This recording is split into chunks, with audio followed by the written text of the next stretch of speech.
What did you get involved with right away? Was it InfoShop or were there other Well, things? there wasn't really an InfoShop quite yet then. At that point we had a UW Greens group, which was sort of the social wing of the Green movement serves a political wing and the social wing, social movement, change wing. So the UW Greens on campus was more that. Okay. And there's another group called Progressive Student Network, which no longer exists. But that was sort of like a national network of pretty radical student groups. Sort of came out of the anti-apartheid, anti-Reagan. Yeah. And some of the people involved with PSN are still in town, like Rob McClure, who does the weather and WRT, was involved with it way back when. Joe Mingle, actually, who's still here in town. Okay. Liz DiNovello works at the Progressive. So those are like some of the first college, they were all campus activists at that time that I met through Progressive Student Network.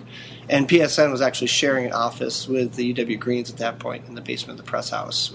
I'm trying to think when we started calling it InfoShop. That's a good question. I'd have to go back and look. I think it might have been like around 95. Okay. Because then we sort of changed it from UW Greens to UW Greens InfoShop. So we sort of started hyphenating the name, and then pretty soon the UW Greens group sort of fell by the wayside.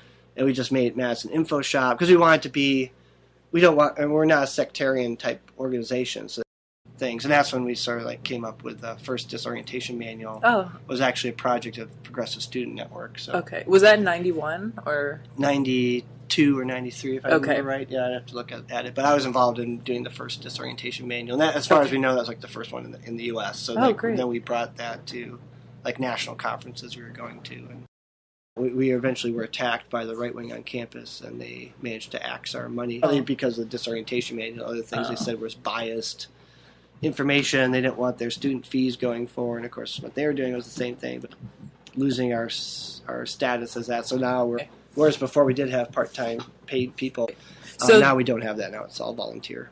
It was filed by this, what is it called? It's some right-wing group in Phoenix, Arizona that files lawsuits all across the country against progressive student organizations and tries to leverage that funding for their right-wing groups instead. And yeah, it was sort of ironic because our old office was actually taken over by one of the right-wing groups called CFAC, Collegians for Our Collective Tomorrow or something, which is basically a front group for global warming deniers and pro-nuclear power people, free trade. Yeah. So they lost their funding eventually too. They weren't really using it for student purposes. They were just using it for their own, feathering their own nest. So it was sort of ironic that, here's this group that kicked us off campus and denied us funding, and they themselves went through the whole process too now. So what year was do you remember what year it was kicked off? Was it also in the 90s? Or? Yeah, it would have been. Yeah, I actually have the folder here.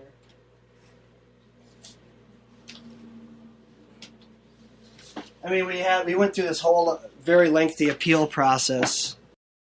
And the Wisconsin Historical Society kind of, they've come asking for information or literature from here. Oh, yeah, we have stuff which they didn't even have. They came here to find, like, some of the anti-apartheid materials. We basically passed that on to them because we were the repository. A lot of information from, like, the all these previous protest movements. And that's what's been nice about the info shop, too, is, like, we sort of bridged.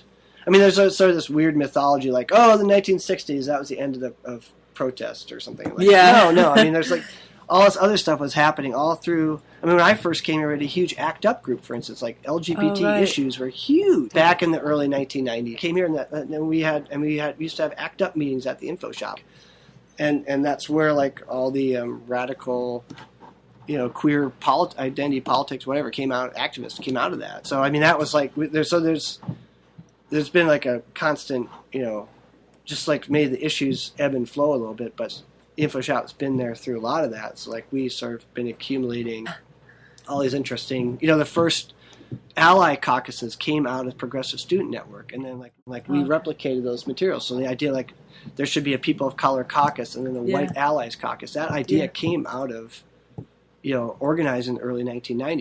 One thing the InfoShop does is we've brought those types of voices to the community too, because we can get funding sometimes through the university, sometimes just on our own, to bring in those types of speakers or thinkers or activists in different global movements here, which wouldn't normally be here otherwise. And I think that's provided a lot to the university community, to the Madison community in general, that we have those connections and can bring people here.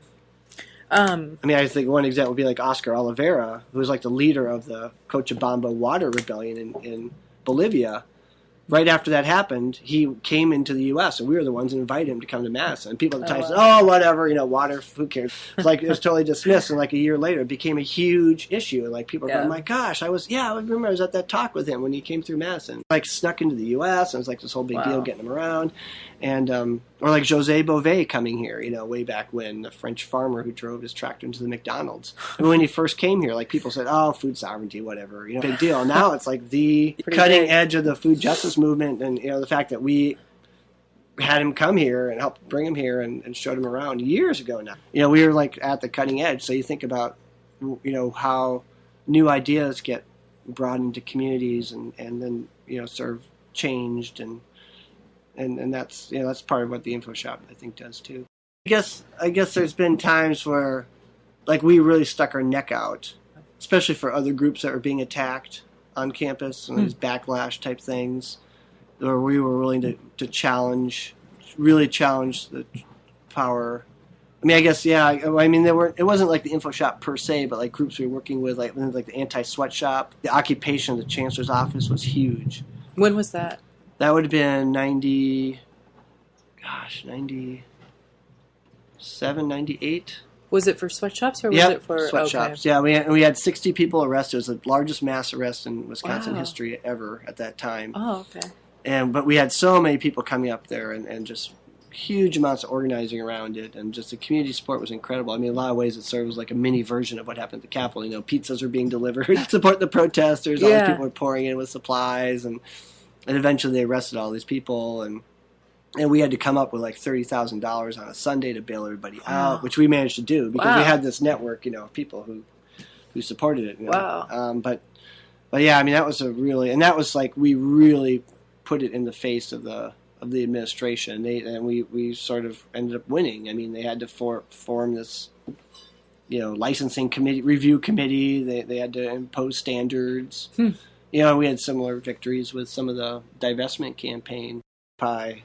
Event happened for so long. That's part of the success of it too. Is like we had such a critical mass of people. It lasted for so long. Yeah, right. And so I think it really opened the imagination of so many people across the country. And we had a lot of people coming here to check it out. Like they heard about it. They said, "Oh, I'm going to come through." So I remember we had longshoremen coming all the way from Oakland and came out here. I remember meeting them at the protests, and like the poor veteran guy who got almost died out in Oakland was at the Capitol. I remember seeing him there. He's from Onalaska, Wisconsin. So originally, now he happens to be out in Oakland. So I mean, you had all this back and forth, and like people, coming here and seeing how it actually could happen. Yeah. And we did have other mini Capitol occupations happening in other states for a while. So no, the Occupy movement definitely was inspired in a lot of ways. I mean, Adbusters put out the original idea, Occupy, which is great. But I think people actually, when people look now for like what could it look like on a large scale, they'll go back and look at the Wisconsin Capitol occupation.